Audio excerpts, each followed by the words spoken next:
Welcome to Simply Explained English. I am Lisa.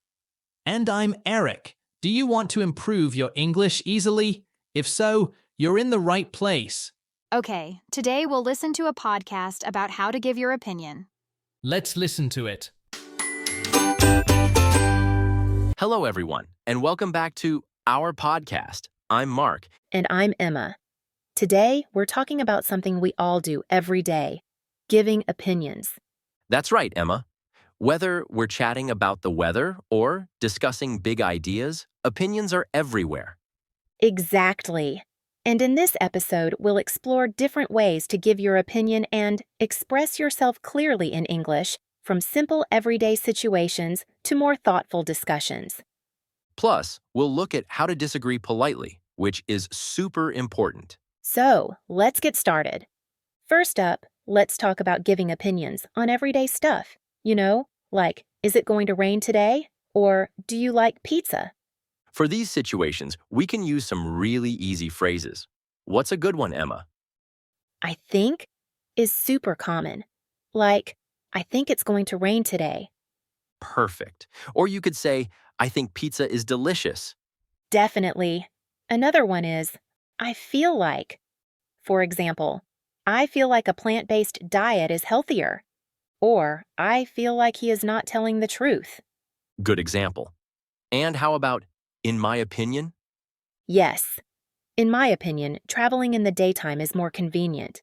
It's a bit more formal, maybe. Right. So we have I think, I feel like, and in my opinion. Makes your opinion sound natural. It's all about sharing your view in a way that invites conversation and shows that you're open to listening to others too. Exactly, Mark. And remember, these phrases work well in any casual conversation, whether you're with friends, family, or even meeting new people. Good point, Emma. Okay, so what about when you want to give an opinion that's a bit more educated or thoughtful opinions? Maybe based on something you know or have experienced. Good question. Sometimes you need to explain your idea, a bit more to be convincing. Exactly. So instead of just I think, what can we use? The way I see it is a good one. Like, the way I see it, having health insurance is necessary because you never know when you'll need it. See how you add a reason there?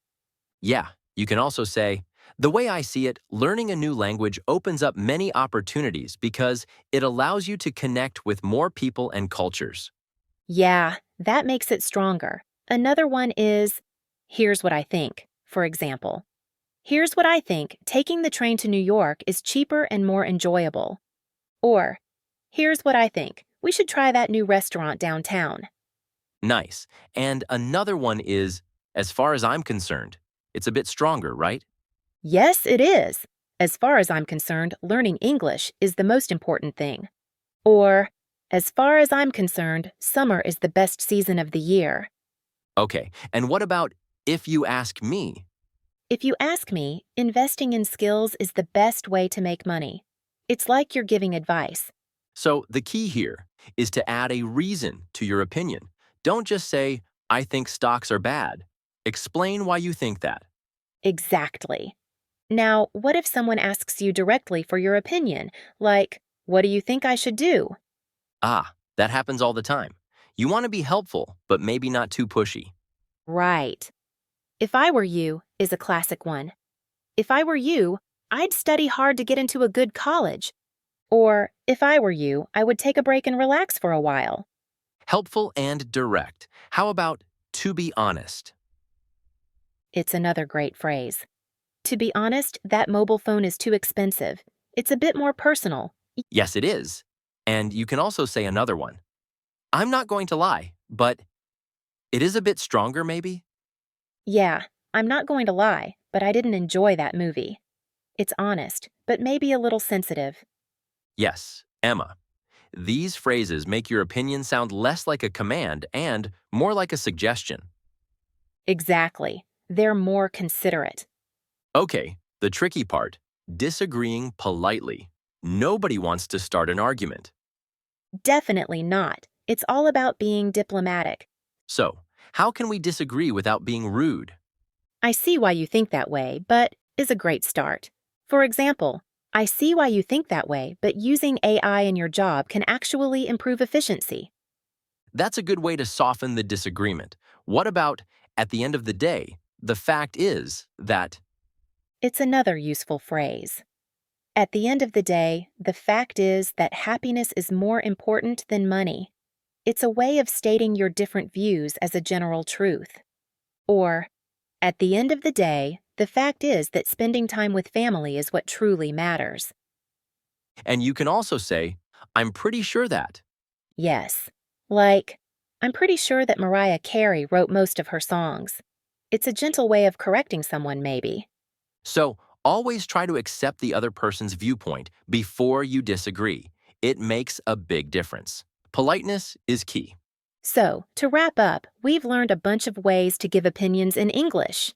From simple phrases for everyday topics to more thoughtful expressions and polite ways to disagree. Remember to use different expressions depending on the situation. And always try to back up your opinions with reasons to sound more convincing. And when you disagree, be polite and acknowledge the other person's point of view. Thanks for listening to our podcast. See you next time.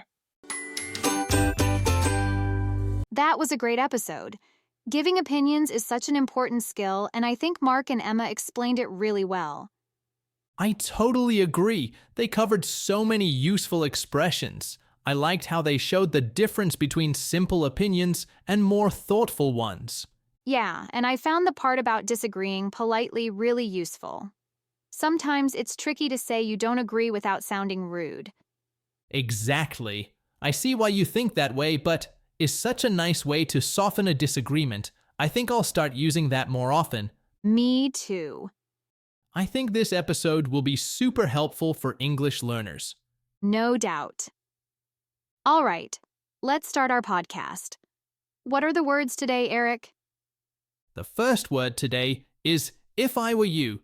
Then we will continue with as far as I'm concerned and feel like. Then I'm not going to lie, but, and the final one is I see why you think that way, but. Let's start with the first word.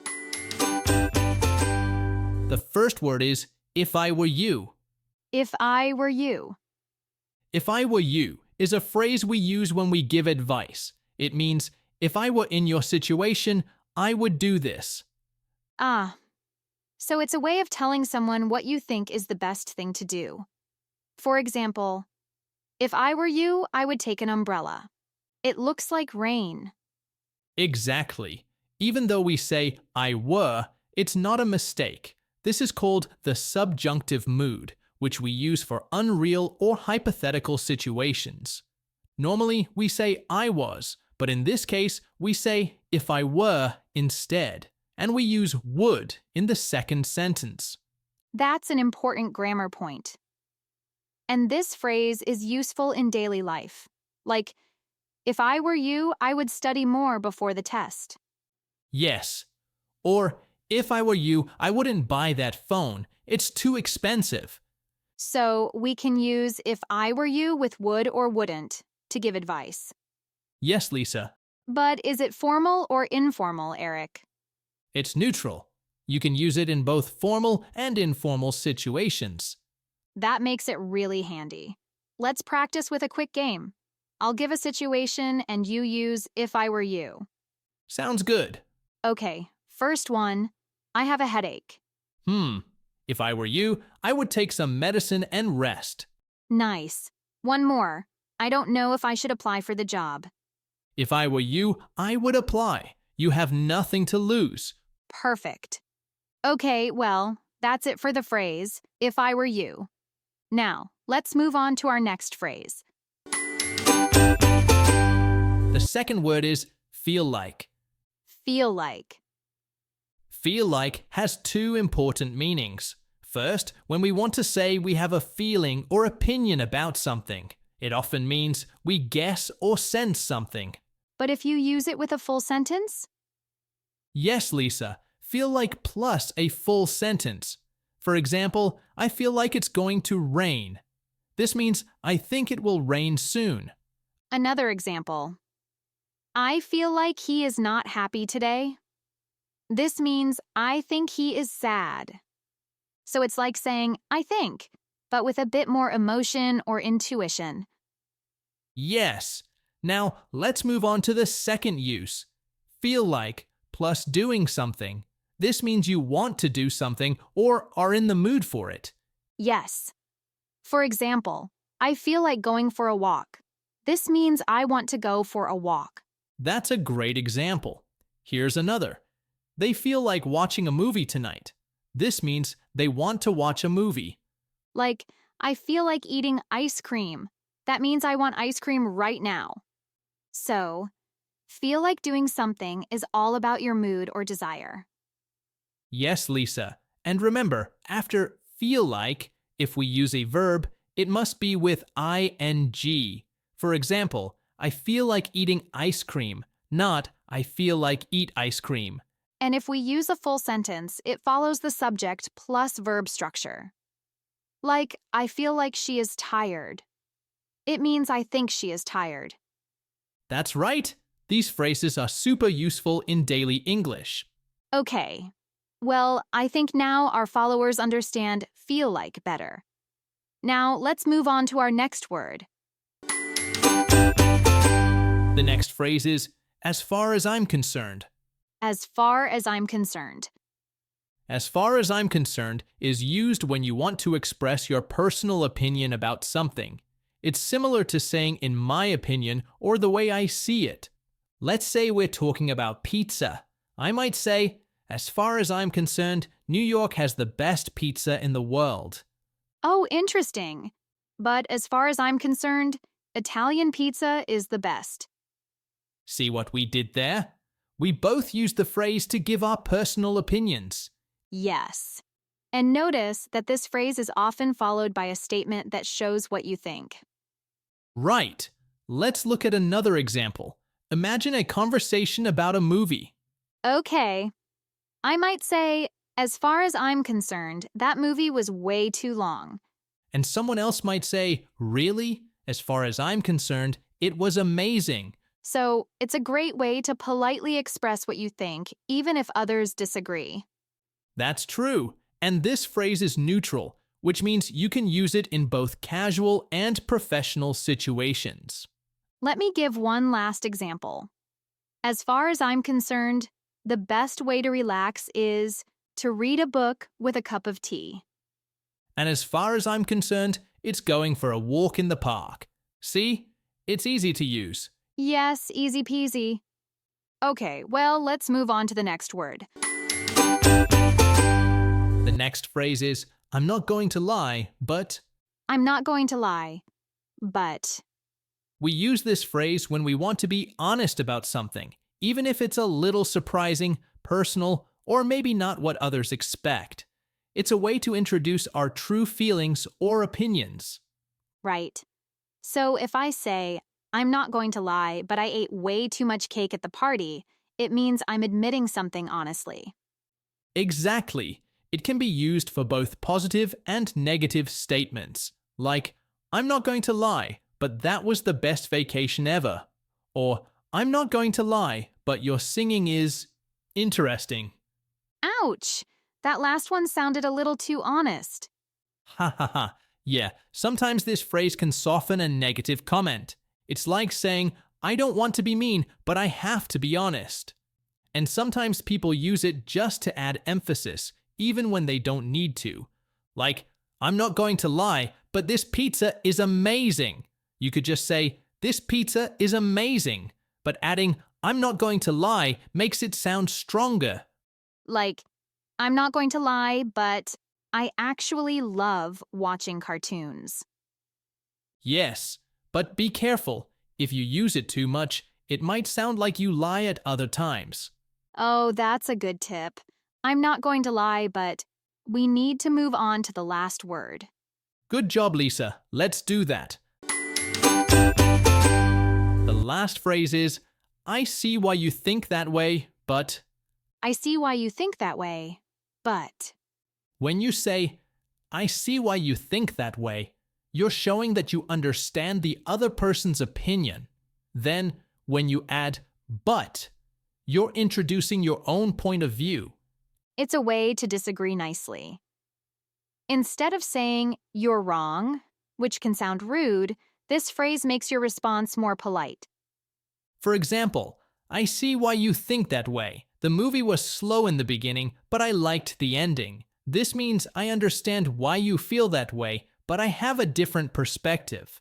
Let's go through some everyday situations where you can use this phrase.